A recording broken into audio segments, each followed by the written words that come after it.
What are the chances the Falcons trade for a quarterback this season? Very low. We'll break it down on today's Locked On Falcons. You are Locked On Falcons, your daily Atlanta Falcons podcast. Part of the Locked On Podcast Network, your team every day.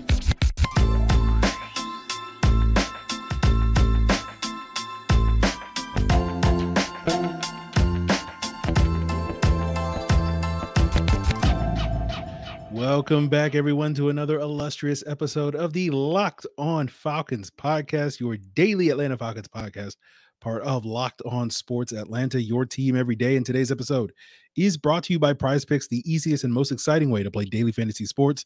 Just go to prizepicks.com/LockedOnNFL and use code all lowercase LockedOnNFL for a first deposit match up to $100. And we thank each and every one of you guys for making this illustrious podcast your first listen. If you don't know me, I'm Aaron Freeman, aka Sirius Black, aka Mr. Drew. My friends call me Negative Nancy. You can call me Mr. Drew. All right. But if you want to become one of my friends, just become an everydayer of this podcast and make it your first listen, your first watch, whatever. And all you got to do is subscribe or follow for free on YouTube or wherever you listen to podcasts. So today is basically an extra leftover mailbag episode where I didn't get to all the questions that were submitted. Pretty much all of these were submitted on the Discord earlier this week, and I didn't get to those on the usual Wednesday all 22 review Q&A. As I've said before, over the last couple of weeks since we started up the subtext subscribers get the precedent there, which is usually followed by the Discord. The Discord folks got leapfrog because they got the precedent over like Twitter and other places. But I do like to, the Discord usually asks good questions.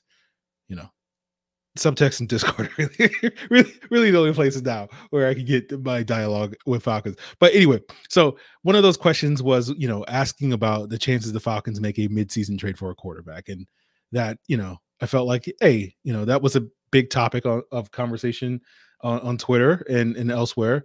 And I'm sure may become an even bigger topic of conversation in the coming weeks between now and the trade deadline. So might as well, put my thoughts on it now. And pretty much nip that in the bud. And then later we might get to a couple other questions like what's going on with Tyler Allgeier. But let's get into that question, right? It comes from Z Falcons. What are the chances Atlanta trades for a quarterback midseason? So the answer is extremely low, extremely low. I just think folks need to make peace with the idea that the Falcons have made their bed with Desmond Ridder and they're going to lie in that bed for as long as possible. Now there may come a day later this year where they're willing to hop out of that bed because Desmond Ridder has, metaphorically crapped the bed too many times. But I doubt that's going to be a day before the trade deadline. And I doubt that's going to be a day before Thanksgiving, right? And even if they do hop out of that bed, they're more than likely going to lay down with Taylor Heinicke, so to speak, right? Not bring in someone from outside the organization. There's a reason why the Falcons paid Taylor Heinicke $7 million a year. He's one of the highest paid backups in the NFL. And so if they decide Desmond Ridder's not the guy, then Taylor Heinicke will be the guy. But, for the sake of argument, let's talk about the plausibility of a potential trade, midseason trade for a quarterback. And it would be pretty implausible just because it would be unprecedented that a team would make this type of hard pivot in season away from a guy via trade, right? That usually when a team pivots away from their starting quarterback, it involves benching that quarterback and promoting the backup rather than giving up draft assets for someone completely outside the organization. That when we think about the history of in-season trades for quarterbacks, at least in recent NFL history, going back, 10, 15 years, rather than, again, I don't know what it was like in 1986, but, we only have really two examples in that 10, 15-year period. It was the Jimmy Garoppolo trade to the 49ers in 2017. It was the Carson Palmer trade to the Raiders in 2011. You can potentially also throw in the Sam Bradford trade to the Vikings in 2016. That wasn't in season because that happened just before the season started. But what's notable about two out of those three trades, the Bradford and Palmer trade, is that those trades happened because the team's regular starter, Jason Campbell for the Raiders and Teddy Bridgewater for the Vikings, got hurt. Again, in the scenario where Desmond Ridder gets hurt, like Falcons aren't trading for a quarterback, they're turning to Taylor Heinicke. Now, the Raiders felt, Kyle Bowler was not the guy that could keep their playoff hopes alive after Jason Campbell got hurt, because he started at season 4 and 2 under Campbell, and the Vikings didn't think Sean Hill, their backup behind Teddy Bridgewater, was going to put that team in playoff contention like they wanted to be. So, they went outside the organization to get that guy. Right now, again, Taylor Heinicke is one of the highest paid backups in the NFL. Right, he's the 5th highest paid backup in the NFL. And so if you didn't think he was capable to keep this team's playoff hopes alive in the event that you have to turn for Desmond Ridder, then why did you pay him all that money? So, Garoppolo was traded to be the guy in San Francisco, right? But again, the situation that San Francisco had that year was they didn't have a Desmond Ridder, right? They had a bridge starter in Brian Hoyer and a backup in CJ Beathard. And basically everybody knew that 2017 year with the 49ers that they were just basically going to wait until Kirk Cousins became available the following year. And then they made a hard pivot midway through the season after they started the year 0-8. And then they basically, like, the Patriots called and like, hey, you want Jimmy Garoppolo? And like, oh, I guess we'll get Jimmy Garoppolo now rather than wait, for Kirk Cousins. And that was the hard pivot that they made, but it wasn't away from Brian Hoyer, right? Like, they were never in bed with Brian Hoyer. And so that's why it would be virtually unprecedented that it'd be the first time in history that a team was, said, our guy, this is our guy, in the case of Desmond Ridder, and being like halfway through the season or before halfway through the season being like, nope, we're not going to do that. Now, I've seen a couple of weirdo conspiracy theories from a couple of folks on Twitter, sort of suggesting that maybe Ridder was never the guy. And this has been some months long con by this organization.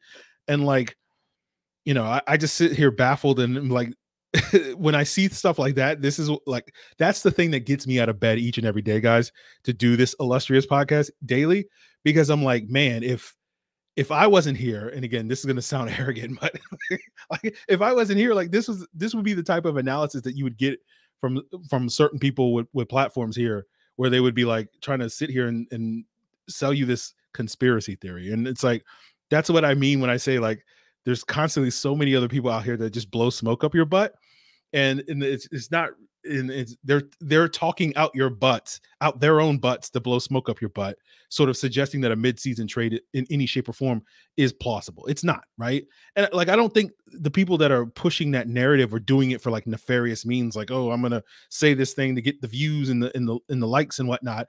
I just think they're too stupid to know that they don't know what they're talking about. Like, someone on the Locked On Falcons Discord the other day was like, Twitter is the Dunning-Kruger effect in action every day.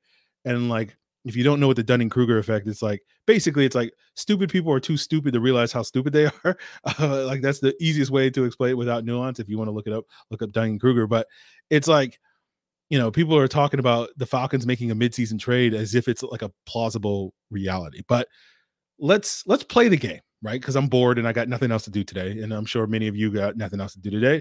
The trade deadline is 3 weeks away, and let's play the game of what would need to happen in the next 3 weeks to make this completely unplausible, unprecedented event in NFL history of the team making this hard pivot away from Desmond Ridder, skipping over Taylor Heinicke to go out and get somebody else outside the organization to save their season.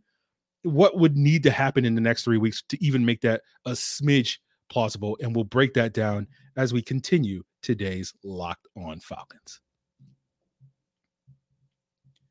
So in Atlanta, we believe in positionless football, and so therefore we believe in bird dogs, who are the equivalent of Bijan Robinson when it comes to clothes.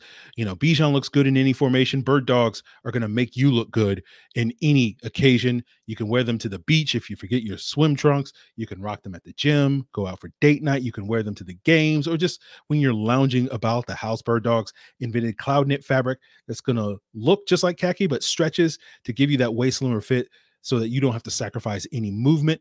And they use an anti-stink sweat wicking fabric that's going to keep you cool and dry all day long. So take advantage of this positionless product by going to birddogs.com/LockedOnNFL or enter promo code LockedOnNFL at checkout for a free Bird Dogs water bottle with your order. That's birddogs.com/LockedOnNFL for a free water bottle at checkout. You won't want to take your bird dogs off. We promise you. So what would need to happen in order to make a midseason trade for the Falcons for a quarterback plausible, right? Where, you ask the question, what are the chances? I won't say it's zero. I'll never say anything is zero with this regime. After the Deshaun Watson fiasco, They're like, I'll never put anything past this regime to just completely, jump entirely off the reservation with some of the decision making they made. But I would say like it's 1%. So what would need to happen to raise that 1% chance of a midseason trade to something that is more significant to the realm of plausibility? So step one, Desmond Ridder has to be absolutely awful again in this Houston Texans game, right? Basically, I think he has to be even worse than he was in London, right? And whatever you need to picture for that, whatever that is, right? 3 pick sixes, him pulling a Nate Peterman, shout out Hail to Pitt, throwing 5 picks in a half, right? It's got to be the worst game imaginable that a quarterback has ever played. And I know some people think the London game was the worst game. It's like, guys, you got to watch more football. Like, again, it was a bad game. Don't get me wrong, but it's probably not in the top 50 of worst games a quarterback has ever played. And so it would have to be extremely worse. Like, again, like historically worse, like the worst game ever. 5 picks, 7 picks, something like that for the Falcons to go a complete 180. Right, because they would need to pull that 180 to go to Taylor Heinicke, which would be step 2 of this. Let's build a path for the Falcons to make a trade for a quarterback, right? And then step 2 would be you plug in Taylor Heinicke for a couple of weeks, and he's also an equal level of disaster, right?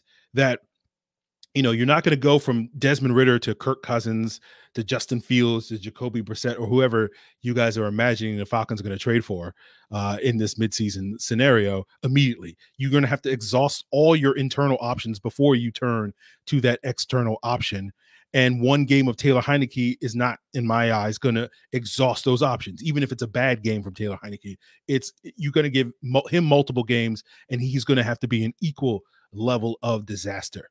Right. So, you need to get Desmond Ridder to be the worst that the Falcons are basically going to go 180 from not even thinking about benching him to, yes, we're benching him.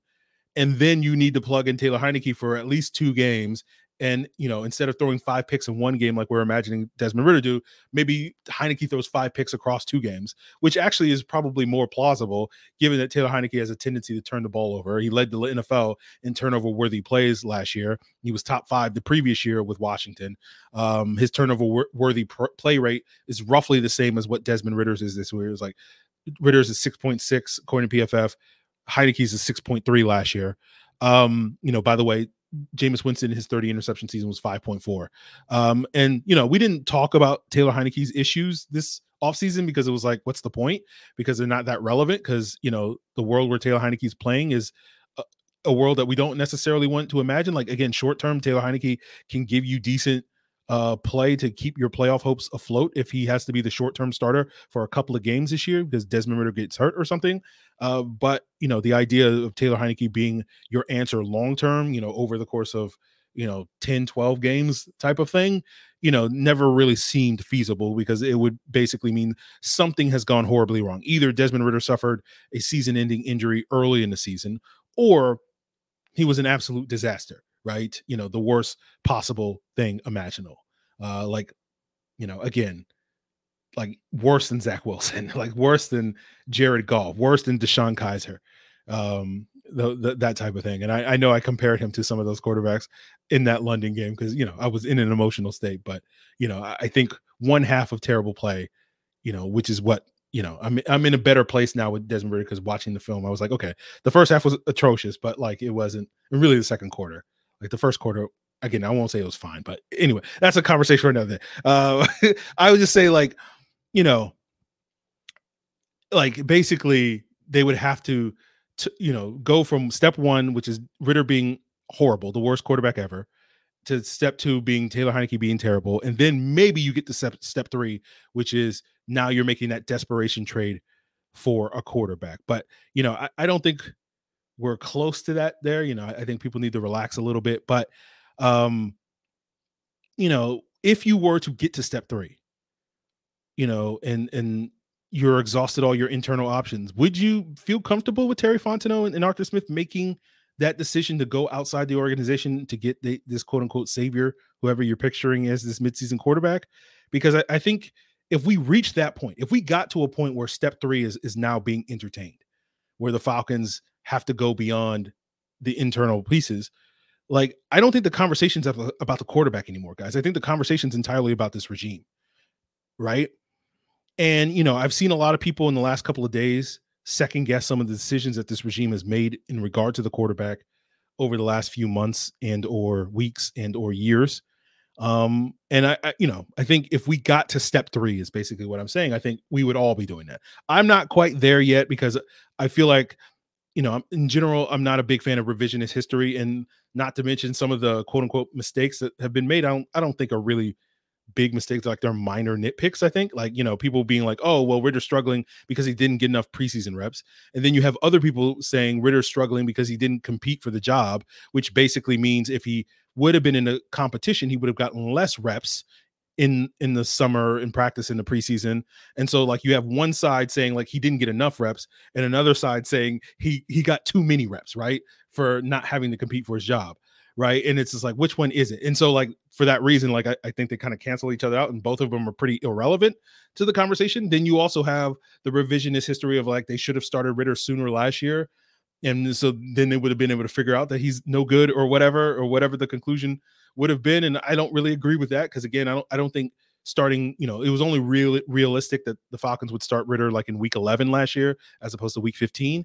And so 3 more games I don't think would have changed a whole lot. Like, you wouldn't have had a significantly more definitive answer with 3 more starts from Ridder. Now, again, I know there's also people that are like, we should have started him from week 1. But again, even if you did start him for week 1, like, by the end of the season, wouldn't you have had the same question? Like, if he struggled, you would have been like, well, he didn't really have a great supporting cast around him to get the most out of him. So we kind of need to give him another, so like, that's why I think all the revisionist history is just kind of silly. But at the end of the day, it's just confirmation bias, right? It's just like, if you thought Ridder needed more work in the preseason, then his current struggles are only going to confirm that bias. Just like if you thought the Falcons should have gone after Lamar Jackson back in March, Ridder's recent struggles is only confirming that belief. Just like I have a confirmation bias where, like, we spent the summer talking about the Falcons upgrading the wide receiver core, like Corey Davis and whatnot. And while I'm not going to sit here and tell you that, hey, if we had traded for Corey Davis or Hunter Renfrow, all our problems would have gone away. But certainly there is a part of me that thinks the team would be in a slightly better situation today if they had, upgraded that wide receiver core. But I'm not going to sit here and convince you like it was a terrible decision not to make these moves and all that stuff. So, this is why, like, for me, at least with Locked On Falcons, like, I feel like we do a good job here, right? Because we're not focused on the past as much as other people tend to be. These alleged mistakes that were made months or years ago. We tend to focus on the present and the future. And, like, to me, the present is, how do we get things back on track, right? Right? How does this regime dig itself out of a hole? And let's be clear, at 2-2, the hole ain't that deep. It's like ankle deep sort of thing, which I think is leading to a lot of the drama where people are acting like, this hole is super deep, and I just don't think we're there yet, right?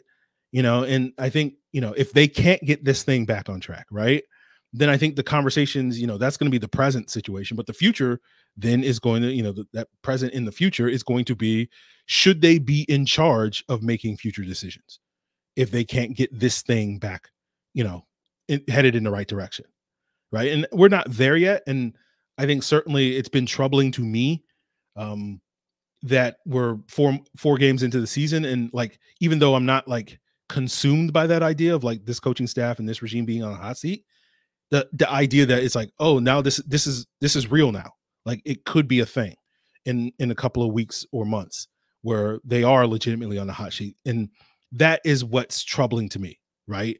And so it's like, how do we fix that? How do we get away from that? Where I was feeling, and as so many of you guys were feeling so good about the direction of this team over the last, 6 months.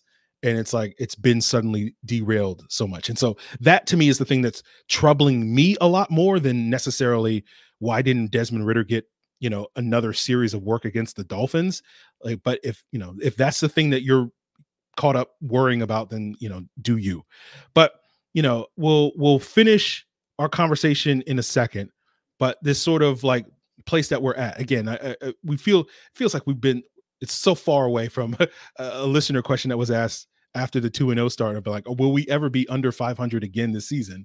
And I think my response was like, probably not, if the season goes the way I think it's going to go, which technically it has, because I didn't think they would beat the Lions or the Jaguars. But like, we're so far from that. And like, I think my answer also was like, but it's too early in the season to be dancing in the streets so far. 2-0 was a great start for this season, but it's a long way away from January when it comes to this. And like, this is part of the extreme pendulum swings of an NFL season, right? Where like, I've always been the type of person that's like, people get too high on the team after a win, they get too low on the team after losses. And I feel like we've endured those pendulum swings over the last couple of weeks. And like, intellectually, I understand it's not the same groups of people, right? Like there's one set, one extreme that is like super positive and super optimistic and super, everything's great with the Falcons. And then there's the opposite extreme, which is like the sky's falling and, constantly pessimist and all that sort of stuff. And I know most people think I'm in that group. I try to be in the middle, but like, after a win, the super positive side is crowing, dancing in the streets and whatnot. And the super pessimistic side is quiet, right? And then when the team loses, the super pessimists get loud, and then the positive folks. So it's not like, individual people ping-ponging back and forth, although I'm sure there are a couple of people that do that. But like, for the most part, it's just like two extreme groups. And like, my frustration with doing this is like, the Falcons winning and losing doesn't really bother me all that much. Like, I've gotten used to it of being a fan for 30 years. Like, I can handle the Falcons winning and losing. It's like, okay, well, better luck next week. It's the thing that I always struggle with is dealing with these two groups. Like, basically, after the Falcons win, and I'm like, okay, well, they got to work on this. They got to improve this. I'm like, oh, Aaron, you're so negative. You're always hating on them. You never give them any credit. And it's like it's fine. And then like, when they lose, like, it's like, okay, well, they still have this going, and it's going to be okay, and they'll probably bounce back. And then the negative people are like, oh, you're so delusional, and this team is terrible, and fire everybody. And it's just like, dealing with those two groups is always the problem. And we'll finish with like two emails that I got over the last few days that kind of illustrate the extremes. The first one comes from Ali Khan, and based off of the timestamp in the email that he sent to lockedonfalcons@mail.com, it seems like he sent it at halftime of the London game against the Jaguars. And I'm going to read this email. And like, at that time, I was of the same mind, but we'll read the second email. So he writes, I'm sorry, my expectations for Ridder were as low as yours. I thought we should start 2-2, but it's just the way we have started, and there is no improvement. He seems to have been worse than I thought. We talked about him being good mentally and lacking some physical trait, but he is messing up reads, not trusting the talent he has around him, and it's not even the offensive line that's the problem today. Is it time to hit the panic button and put Heinicke in before it's too late and we miss the playoffs again? We can look for a new quarterback next year, but right now he is hurting us. There's only so much defense can do. Sorry for the negativity that comes from Ali Khan. And, I felt that way too, Ali Khan, at halftime. So if that's when you fired off that email, I get it. Like, I felt the same way. I was like, the emotional state of being in the game, your fingers hovering above the panic button, after every snap is, and so like, you gotta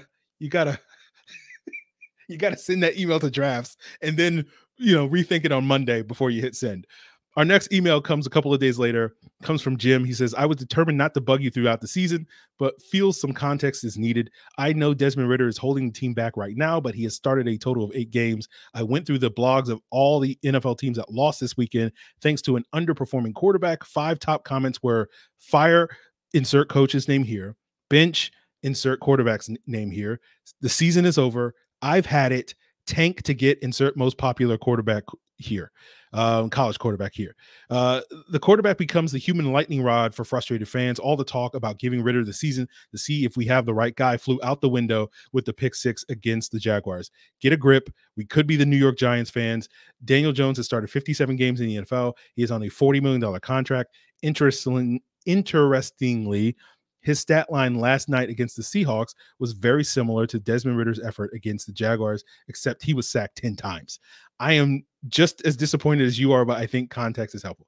And Jim, like, you sent that off, I guess Monday morning or whatever it was, Monday afternoon. And like, I was there with you Monday. Like, it's the two extremes. And so like, I sit here and I go, guys, like, you're ready to hit that panic button on Sunday. And then it's like, okay, like, relax. Like, it's fine, and like, let's rein in some of this drama. Again, the panic button, we'll see. I think we're at a point, as I said, we're months away from moving off of Desmond Ridder. But we will wrap up today's episode answering a listener question about what is going on with Tyler Allgeier to wrap up today's leftover mailbag. Now, I'm sure many of you guys have $10 in your pocket and you would love to be able to turn that into $250, and you can with Prize Picks, a most exciting way to play daily fantasy sports. Just pick 2 or more players, pick more or less on their projected stats, and the more entries you make, the more money you can win, right? Up to 25 times your money. And I love Prize Picks. It's quick, it's easy. I can throw it in, right before the kickoff and, just hit more on Bijan Robinson's projected stats. And if you want to go more or less on, maybe Nico Collins or CJ Stroud, if you're feeling particularly optimistic or pessimistic, depending on what side of the fans' perspective and spectrum you are, go ahead. All you could do is go to prizepicks.com/LockedOnNFL, and you can use code LockedOnNFL for a first deposit match up to $100. That's prizepicks.com/LockedOnNFL, and use promo code LockedOnNFL in lowercase. Prize Picks is daily fantasy made easy. So EE2605 in the Discord says, what are your thoughts on why Tyler Allgeier is not effective this year? Are there some changes in personnel packages, changes in outside versus inside, or even gap run concepts when using him compared to last year? I guess the non-effectiveness, especially the last 2 weeks, is the cause. He didn't have more snaps, not the other way around. So, I could sit here and go through a whole bunch of data, but I think probably the simplest conclusion is I think the negative runs are probably hurting Tyler Allgeier a little bit more this year than last year, right? About 16% of Allgeier's carries this year have been for no yardage or negative yardage. And last year, that number was 7%. And then you throw in not having, the 30 and 40 yard breakaway runs that he had frequently in the second half of last year. I think that's leading to some of the numbers drop off. But, I think it paints Allgeier's production is more symptomatic of the bigger issue here in Atlanta, which is the offensive line is not being great, right? The Falcons are getting far too many negative plays, especially on early downs. I wrote for the Falcoholic on Friday in an article talking about the offensive line needing that get-right game against the Texans, and put out the stats that the Falcons, in terms of early down plays, first and second downs, runs and passes that go for no yardage or negative yardage, the Falcons are 5th in the NFL right now in the highest number. So, the 5th worst team in terms of, that's bad. That's not fifth is not good, right? So 28th, I guess, is probably a more better way to put it. And last year in that same metric, they were 30th, or the 3rd best team, right? In terms of avoiding those negative plays on those early downs. And so I think really the situation is the Falcons are not built to be this kind of variance team. Like, you go back to that 2016 Falcons team, they had a lot of negative plays in 2016, but they were able to get that back because Kyle Shanahan could dial up a 25-yard play to Julio Jones. So it didn't really matter if, Alex Mack or Ryan Schrader or whoever gave up a 10-yard sack on the previous play, right? And so that team could play with high variance, but because of the Falcons' issues with generating explosive plays, because their quarterback's inability to, be efficient when, he's in 3rd and longs and whatnot as a young quarterback, the negative plays, the negativity, so to speak, is hurting this team. And so that sort of high variance, that roller coaster is, I think, really hurting this team. And I think it's reflected a little bit in Tyler Allgeier's production. Like, I think the offensive line needs to be the stabilizing force. And this goes back to something you've heard me talk about many times for the last 2 years, that this team kind of goes where their offensive line goes. And the health of this team was not great in 2021 because their offensive line was not good. And they were able to get the most out of this team last year because their offensive line was a much more stable situation, down in, game in and game out. And we need to get back to that, right? It's not to sit here and blame the Falcons' problems on the offensive line, but it's just going to be really hard for the Falcons to play the way that they want to play with their offensive line being on this roller coaster, where they're giving up, 5-yard tackles for loss on first down, or giving up sacks off of, max protect on first downs, and those things that have been happening this season. So we'll see if they get that thing back on track. And if they do, then I think you'll start to see everything else sort of click for this team. But that is going to do it. Again, I know some of you guys sent in some other questions in the Discord, and I might as well get them. I know I'm supposed to keep these things under 30 minutes, but might as well burn through these real quick. Seb's dad 19 asks, Aaron, what is your top 3 horror/thriller films? I don't really watch that many horror movies, but the ones over the last 20 years that have kind of stuck with me are like Final Destination, the first Saw, the first Ring. Like I don't really watch like horror movie sequels. Recently in the last decade or so, because again, I don't watch that many horror movies, like the ones that kind of subverted expectations were the ones that were like, oh, that was interesting. That was far more interesting than I thought it would be. Like Cabin in the Woods or Barbarian were some of the movies that stuck with me. Spacebar in the Discord asks, how many snaps is Scotty Miller getting on offense? To the eye, his usage seems to be less prevalent than I thought it would be. Yeah, we talked about this a little bit on the Wednesday episode. He had a season high, I think 14 snaps last week. And that's still underwhelming, but it does seem like the Falcons are starting to move towards him and Kadero Hodge getting more snaps, and hopefully we'll see more 11 personnel and 3 wide receiver sets that will allow them to, get the running game going and whatnot. And our last question is from Brigantor. Aaron, really surprised we haven't gotten your take on the Travis Kelce-Taylor Swift news. Do I have to join the subtext to get that analysis? No, you don't. I've been enjoying the Taylor Swift stuff. I'm not a Swiftie myself. I know maybe like 3 or 4 Taylor Swift songs. I have a general neutral opinion to her. But I've been enjoying the new energy that has been injected in this NFL season, because typically things get repetitive and mundane. And so, I'm enjoying it. I know there may be other people out there on the internet that aren't enjoying that. And I'm like, those people need to go to therapy. But I don't know why this would be bothering you to the degree that it is bothering certain people. But, it's just the way the world goes. Just like harmless stuff, things that are literally harmless, like, wouldn't hurt a fly. And it's just like, this is the worst thing that's ever happened to our society. And it's like, okay, like it's not that serious, my guy.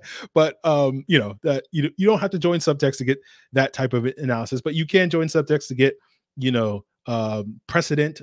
priority on the future Q&As, as well as get that one-on-one information or conversation with me. If you want to ask me questions about whatever is on your mind, if you want to ask me what I think about horror movies, then you can get that specific insight. With subtext is basically like, you can text me back and forth. It's literally like the equivalent of having my phone number. And you also get updates from me so that you don't have to necessarily wait for, later in the day for the podcast to drop, or a couple of days later for the podcast to drop to get, my response to certain things and certain news. And, I give insight into the different roster moves and the injury report and stuff like that I don't typically get to on the podcast. So subtext is great for that. And you also get an extended all 22 review. So you usually get about, last week I think it was like 37 extra minutes, and the previous weeks was like 25 to 30 minutes of extra film analysis that you don't necessarily get here on the regular show. So that's worthwhile for you. And all you got to do to join subtext is, hit the link in the description below. It's $4.99 a month, but guess what? You get 14 days free.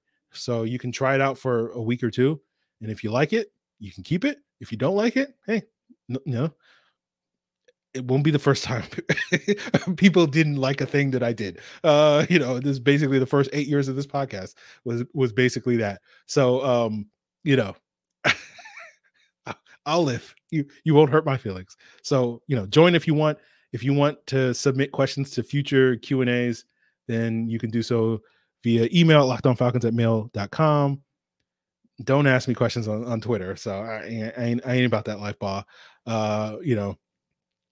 And the Discord is also the place to go. Link in the description below. So that's going to do it for us, guys. I hope you have a great weekend. We'll be back, of course, tomorrow with a postcast with myself, Jarvis Davis, as well as Tadidra Batiste, to break down the Falcons win over the Texans, as well as the rapid reaction, and hopefully the finger is no longer hovering above the panic button. So we'll see. I make no promises. Like I've said, like I learned a long time ago, is don't when it comes to the Atlanta Falcons, lower your expectations. So I'm expecting them to play better this week, but I know that's too high of an expectation at this point. So we'll see how it goes, guys. Appreciate you guys. Appreciate you. Until then.